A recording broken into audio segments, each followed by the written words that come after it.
My name is Jasper, and I'm not your ordinary parrot. I've lived with Dr. Emily and Dr. James Harrison for years, long before their son Ethan came into the world. My story begins on a seemingly ordinary day, but little did I know that I would soon become the unlikely hero in a tale of deception, danger, and unwavering loyalty. The Harrisons are dedicated physicians, their days filled with saving lives and long hours at the hospital. When Ethan was born, they hired a nanny named Vanessa to care for him during their absence. At first glance, Vanessa appeared perfect, experienced, well recommended, and always impeccably dressed. But I knew better. You see, I'm not just any parrot. My previous owner, Professor William, spent years teaching me not only to mimic words, but to understand context and meaning. These lessons would prove crucial in the events that were about to unfold.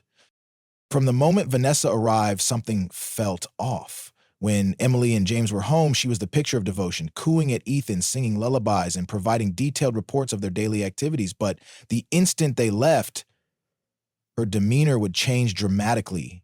Her gentle voice became harsh, her tender touches turned rough, and Ethan's cries were met with cruel indifference. I watched helplessly as Vanessa roughly handled Ethan, her actions hidden from the security cameras in carefully chosen blind spots. My feathers ruffled in distress as I witnessed this day after day. I tried to warn Emily and James, squawking phrases like "bad lady" and "baby crying," but they dismissed my warnings as random mimicry. As the weeks passed, the situation grew more dire. I overheard Vanessa's late-night phone conversations, whispered words that chilled me to my core. "The plan is almost ready," she'd murmur. "Once I get access to their accounts, yes, I know what to do with the baby. No one will suspect anything." My heart raced as I struggled to find the right words to communicate the danger. I was just a parrot, after all. How could I make them understand the threat lurking in their own home? One evening, I witnessed something that made my blood run cold. While Emily was feeding Ethan before bedtime, I saw Vanessa in the kitchen, mixing something into the baby's formula. She carefully measured drops from a small, dark bottle, her movements precise and deliberate. Every instinct I had screamed that this was wrong. That night, I made a decision. I had to find a way to protect Ethan no matter the cost. But how could a parrot convince humans of such a serious threat? As dawn broke, I remained vigilant, knowing that today could bring either salvation or disaster for the innocent baby sleeping nearby. Emily prepared for another busy day at the hospital, her movements hurried but gentle as she kissed Ethan goodbye. James had already left for an early surgery, leaving Vanessa in charge once again. My anxiety grew as I observed Vanessa's practiced transformation. Her warm smile dropped the moment Emily's car disappeared from view. "Time for your medicine, little one," Vanessa cooed, her voice dripping with false sweetness as she approached Ethan's high chair. To my horror, I noticed she wasn't carrying the usual medication prescribed by the pediatrician. Instead, she pulled out the mysterious dark bottle from the previous night. Ethan began crying immediately, as if sensing something was wrong.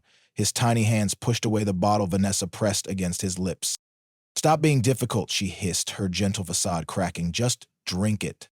I couldn't contain myself any longer. "No, bad poison!" I screeched, flapping my wings frantically. The sudden outburst startled Vanessa, causing her to drop the bottle. It shattered on the kitchen floor, its contents spreading in a sinister puddle.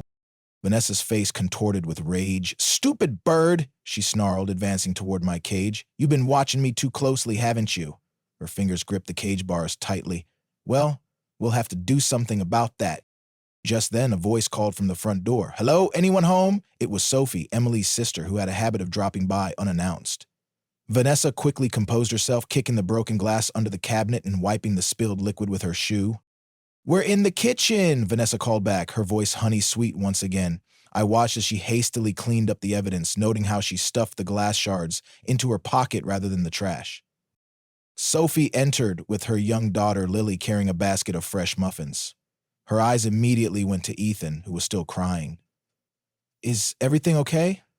He seems upset."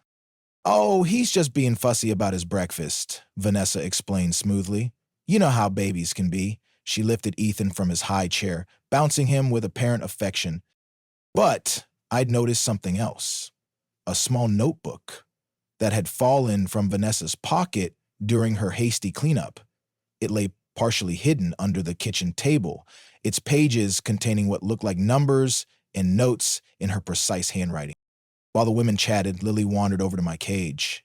The young girl had always been fascinated by me, often sharing secrets during her visits. "Hello, Jasper," she whispered, slipping me a piece of her muffin through the cage bars. I saw my opportunity. "Help Ethan," I whispered back, remembering how Professor William had taught me to string words together meaningfully. Bad lady, hurts baby. Lily's eyes widened. Unlike the adults who dismissed my warnings as random chatter, children often paid more attention to animals. "What do you mean?" she asked quietly. "Poison in bottle," I continued, my voice low but urgent. "Notes under table." Lily glanced at the kitchen table, noticing the notebook with the casual curiosity of a child. She walked over and picked it up before anyone could stop her.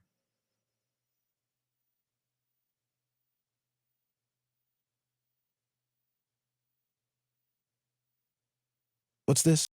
Vanessa's reaction was instant and violent. She practically shoved Ethan into Sophie's arms and lunged for the notebook. "That's private," she snapped, her careful mask slipping again. The sudden movement and harsh tone made Ethan wail louder, and even Lily stepped back in surprise. Sophie, still holding the crying baby, noticed the strange tension in the room. "Is everything all right, Vanessa? You seem different." "Everything's fine," Vanessa insisted, clutching the notebook to her chest. But her composed facade had cracked, revealing something darker underneath. "I think it's time for Ethan's nap. Perhaps you could visit another time?" Sophie didn't move. Instead, she looked more closely at Ethan, noticing for the first time the slight bruising on his arms where Vanessa had gripped him too tightly. Her maternal instincts, already aroused by the tense atmosphere, went into high alert. "I think I'll stay for a while," Sophie said firmly, her voice taking on a steely edge that I had never heard before. "In fact, I might call Emily and see if she can come home early today." Vanessa's expression shifted again, calculating and cold. "That won't be necessary. I have everything under control." She reached for Ethan, but Sophie took a step back. "Lily, honey," Sophie said calmly, though her eyes never left Vanessa, "why don't you go call Aunt Emily? Use my phone. It's in my purse by the door." I watched the scene unfold with growing tension. I could see Vanessa's hands twitching, her eyes darting between Sophie, Ethan, and the front door. The notebook she held contained evidence of something, perhaps her plans, her true intentions, or worse. "Hurt baby," I screeched again, louder this time. "Bad lady!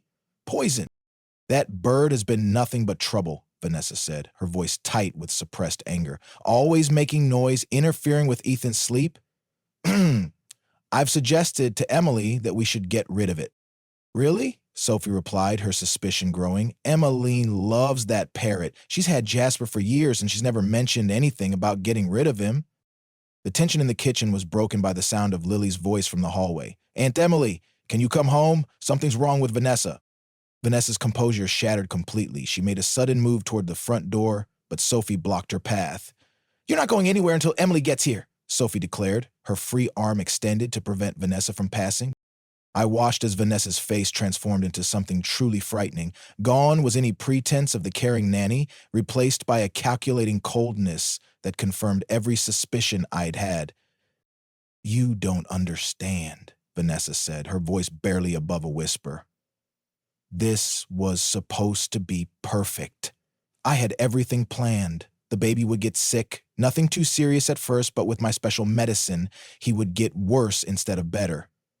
Emily and James would be devastated, too distracted to notice the missing money until it was too late." Sophie gasped, instinctively holding Ethan tighter. "You are gonna poison—" "Bad lady poison, baby," I screeched again, my words now clear and unmistakable. The sound of a car screeching to a halt outside made everyone freeze. Footsteps pounded up the front walk. Emily had arrived home in record time, likely breaking several speed limits in the process. The scene she burst in on would be forever etched in her memory. Sophie, backing away from Vanessa, clutching Ethan protectively. Lily hiding behind her mother. Me flapping and screeching in my cage.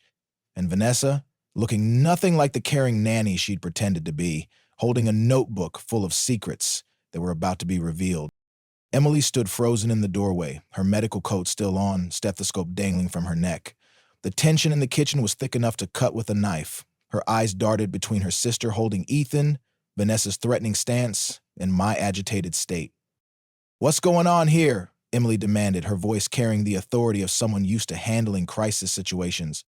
Before anyone could answer, my voice rang out clear and precise, shocking everyone with its clarity. "She hurts, baby. Poison in bottle. Look under cabinet." Emily's eyes widened as she processed this unexpected revelation. Vanessa lunged for her purse, but Sophie was quicker. "Lily, grab that bag," she called to her daughter. The young girl snatched Vanessa's purse just as the nanny reached for it, spilling its contents across the floor. Among the scattered items was a collection of vials, syringes, and what appeared to be hospital prescription pads. Emily gasped as she recognized the labels on the vials. As a doctor, she knew exactly what they were: powerful sedatives and medications that should never be anywhere near a baby. "Those are from my hospital," she whispered, the horror of realization dawning on her face. "How did you get these?" Vanessa's composure cracked completely. Her laugh was hollow and bitter. "You doctors think you're so clever, don't you? Always too busy saving other people's lives to notice what's happening in your own home. Did you know your precious Ethan cries for hours when you're gone? That he flinches when I come near him?" Sophie held Ethan tighter, noting the slight tremor in his tiny body at the sound of Vanessa's voice. The baby's reaction spoke volumes about what he had endured. "Check her notebook," I squawked insistently. "Numbers, plans." Emily picked up the fallen notebook, her hands shaking as she flipped through the pages. Inside were detailed notes about the family's schedule, bank account numbers, and what appeared to be calculations for steadily increasing doses of various medications. "It was perfect," Vanessa spat, her facade completely gone now. "I had access to everything: your home, your baby, your accounts. The plan was simple: make the baby sick slowly, just enough to worry you, but not enough to raise suspicion. While you were distracted with his declining health, I would handle your finances, your bills, your accounts." "Handle our accounts?" Emily's voice was barely a whisper.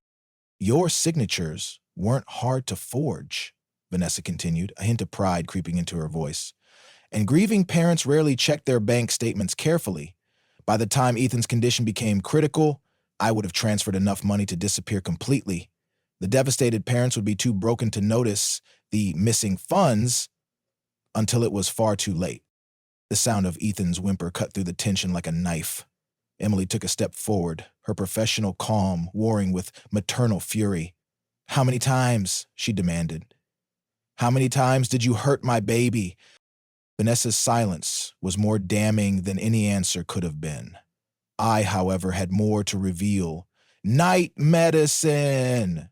Bad medicine! Show them! Show them!" Sophie's eyes narrowed. "What's he talking about?" "The cabinet," Lily piped up, remembering my earlier warning. "He said to look under the cabinet." Emily dropped to her knees, reaching under the kitchen cabinet where Vanessa had kicked the broken bottle earlier. Her hand emerged with shards of dark glass, still wet with an unknown liquid. "What was in this bottle?" Emily's voice was deadly quiet. Before Vanessa could respond, the front door opened again. James had arrived, likely called by Lily when she contacted Emily. His presence seemed to trigger something in Vanessa, perhaps the realization that her carefully constructed plan was completely unraveling. "You don't understand," she said, her voice taking on a desperate edge. "This wasn't just about the money. I wanted to prove a point. All you wealthy doctors with your perfect lives, thinking you can buy good childcare like you buy everything else. You never really checked my background, did you? Never questioned why a qualified nanny would work for so little."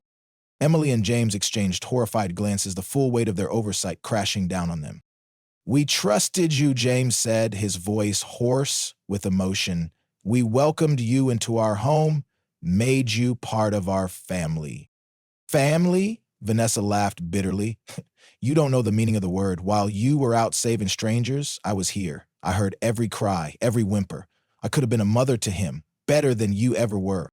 "By poisoning him," Sophie interjected, her arms tightening protectively around Ethan. "I was going to take him with me," Vanessa admitted, her eyes wild. "Once I had enough money, we would disappear. He would have a real mother, not some part-time parent too busy for her own child." The room fell silent, the weight of Vanessa's twisted logic settling over everyone. It was in this moment of stunned silence that I made my final move. With all the strength in my wings, I launched myself from my cage, which had been left unlatched, in the chaos. I flew straight at Vanessa, my beak aimed at the hand clutching the incriminating notebook. Startled by my sudden attack, Vanessa stumbled backward, losing her grip on the notebook. It fell open on the floor, pages of damning evidence exposed for all to see. "Jasper!" Emily cried out, both shocked and relieved by my intervention. In the commotion that followed, several things happened at once. James lunged forward, restraining Vanessa. She tried to make a break for the door. Sophie, still holding Ethan, reached for her phone to call the police. Lily, wide-eyed but brave, picked up the fallen notebook and handed it to her mother. And me, I perched on the back of a chair, my heart racing but filled with a sense of triumph. I had done it. I had protected my family. As sirens wailed in the distance, Emily approached me, tears in her eyes. "Oh, Jasper," she whispered, gently stroking my feathers. "You saved us. You saved Ethan." In the days that followed, the full extent of Vanessa's deception came to light. The police investigation revealed a history of similar schemes in other cities, always targeting wealthy families with young children. The medications found in her possession were traced back to thefts from the hospital where Emily and James worked. Ethan thankfully suffered no lasting effects from Vanessa's treatments. As he grew stronger each day, free from the nanny's insidious influence, I watched over him from my perch, a self-appointed guardian. Emily and James, shaken by how close they had come to losing everything, made significant changes in their lives. They reduced their work hours, determined to be more present for Ethan. They also became advocates for stricter background checks and monitoring systems for childcare providers. Sharing their story as a cautionary tale to other parents. As for me, I became something of a local celebrity. The story of the heroic Parrot who uncovered a nanny's sinister plot made headlines.